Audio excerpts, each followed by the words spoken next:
Women's rights in Afghanistan seems to be trending at the moment, with news outlets, celebrities and even politicians weighing in on their concerns for the welfare of Afghanistan's women following the withdrawal of the United States military. Brilliant women are right now absolutely petrified. And look, don't get me wrong, I'm deeply concerned for the well-being of my sisters in Afghanistan, and my thoughts are definitely with them.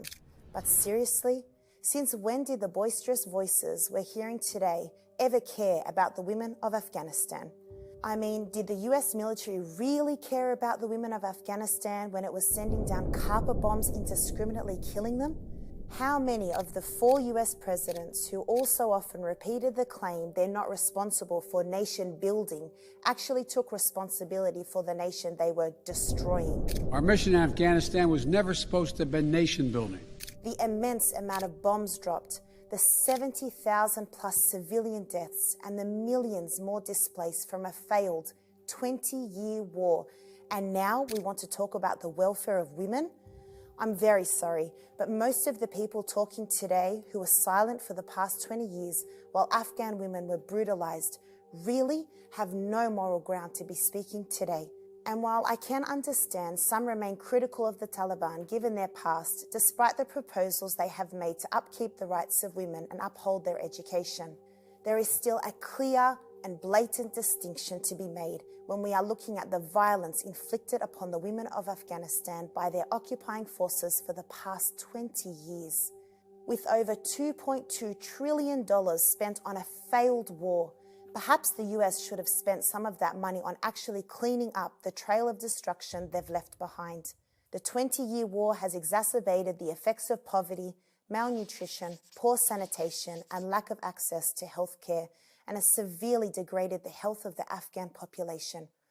All this while mainstream media fixates on the looming dress code of Afghan women. There has been a consistent narrative from the West, particularly these United States since 9/11, to suggest that the reason we're invading countries, the reason we're plundering, the reason we're bombing, the reason we're exploiting is to save the women. Look at what they have to wear on their heads. They have no agency. They have no freedom. I mean, how dare male authorities dictate to women what they must wear, how they should dress to work, and what dress code allows girls to get a basic education?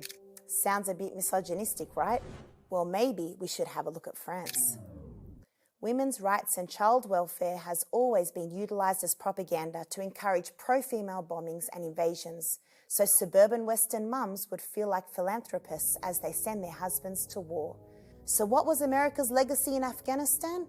Building hospitals, schools, female empowerment and security? Reports give a bleak picture otherwise of the reality on the ground. But America didn't leave Afghanistan empty-handed. They left the country with hundreds and thousands of casualties, an opioid crisis, and a send-off gift with sanctions to cripple the poor. Was the world concerned about Afghan women when the US occupation contributed to an increase in poppy production, the plant from which heroin is made? Authentic data disclose a tragic high level of opium in Afghan babies, creating a cycle of drug addiction.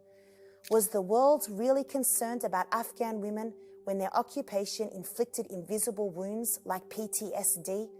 According to the Afghan Ministry of Public Health, 2/3 of Afghans suffer from mental health problems.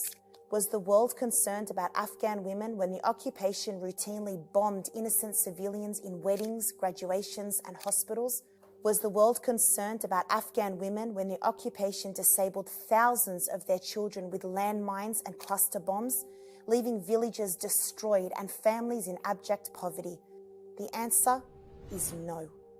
We are not here to romanticize the Taliban. However, we refuse to buy the narrative that the West had benevolent intentions to the Afghans. We make dua that Allah subhanahu wa ta'ala brings ease and stability to the people of Afghanistan.